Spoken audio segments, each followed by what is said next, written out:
ہمارے رب العالمین یعنی جو اللہ کے اختیارات ہے، اس اللہ کا اختیار کے بارے میں، اپنے اختیار کے بارے میں اپنی طرف اشارہ کرتے ہوئے آیت نمبر 28 میں اور 29 میں فرماتے ہیں، لیس لک من الامر شیء ان یتوب علیہم ویعذبہم فإنہم ظالمون وَلِلَّهِ مَا فِي السَّمَاوَاتِ وَمَا فِي الْأَرْضِ يَغْفِرُ لِمَن يَشَاءُ وَيُعَذِّبُ مَن يَشَاءُ وَاللَّهُ غَفُورٌ رَحِيمٌ۔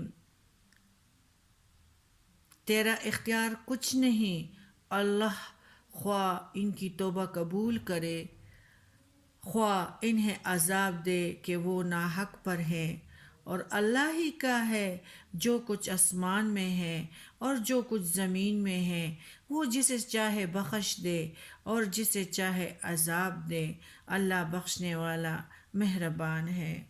احد کی لڑائی میں 70 صحابہ کرام رضی اللہ تعالیٰ عنہما شہید ہوئے تھے۔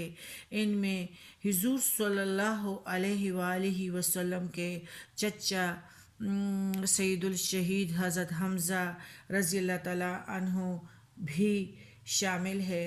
مشرکین نے نہایت وحشیانہ طور پر حضرت حمزہ کے جسم مبارک کی بے حرمتی کی۔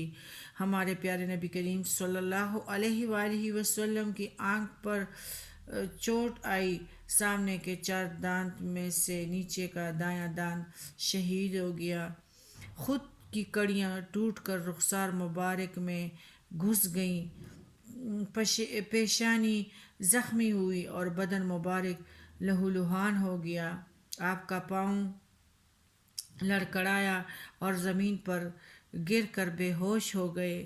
کافروں نے مشورہ کر دیا کہ محمد صلی اللہ علیہ وآلہ وسلم شہید ہو گئے۔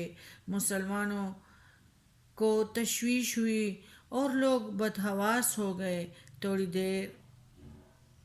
تھوڑی دیر کے بعد جب آپ کو ہوش آیا تو آپ صلی اللہ علیہ وآلہ وسلم کی زبان مبارک سے یہ جملہ نکلا کہ وہ قوم کیوں کر فلاح پائے گی جس نے اپنے نبی کا چہرہ زخمی کیا، جو ان کو اللہ کی طرف بلاتا تھا۔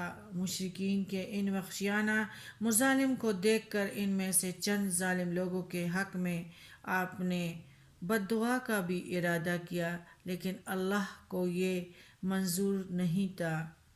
جن لوگوں کے حق میں آپ بد دعا کرنے والے تھے، چند روز کے بعد سب کو اللہ نے آپ کے قدموں پر لا ڈالا اور اسلام کا جانباز سپاہی بنا دیا۔ وہی عقابی نظروں والا خالد بن ولید اسلام کے لیے کتنی لڑائیاں کیے تھے، کتنا زبردست سپہ سالار تھا۔ اور اس آیت سے یہ بتانا بھی اصل مقصد ہے کہ بندہ کو نہ کوئی اختیار ہے اور نہ وہ قابل علم ہے۔ یہ تو اللہ کو پتہ ہے کہ ان میں سے کون نکلے گا۔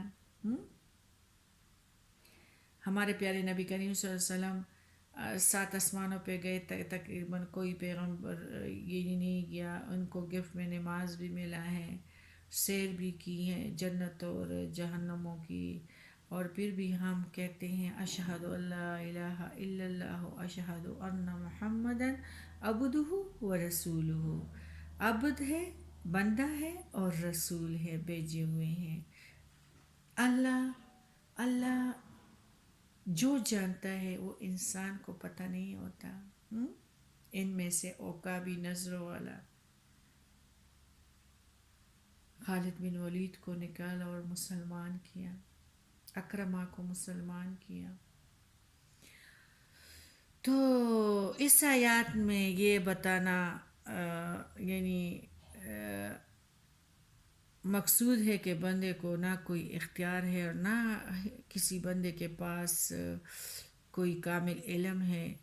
کافر مسلمانوں پر ظلم ڈھا رہے ہیں، لیکن یہ اللہ کی مرضی ہے، چاہے ان کو ہدایت دے چاہے عذاب کرے، تاکہ زمین آسمان کا اختیار اللہ کے ہاتھ میں ہے۔ وہ جسے چاہے ایمان کی توفیق دے کر بخش دے اور جسے چاہے کفر کی عذاب میں پکڑ لے۔ اللہ کی صفت غفاری اور رحیمی تمام دوسری صفات پر حاوی ہے۔ وہ کسی کو تکلیف میں ڈالنا اور سزا دینا نہیں چاہتا جب تک کوئی بدعملی اور نافرمانی کی آخری حد کو نہ پہنچ جائے۔ اللہ بہت اچھے ہیں۔ باقی ہماری کمزوریاں ہیں، ہم خود اپنے اوپر جو ہے ظلم کرتے ہیں۔ اللہ اپنے بندوں پر ظلم نہیں کرتا، اللہ کسی کو نہیں رلاتا۔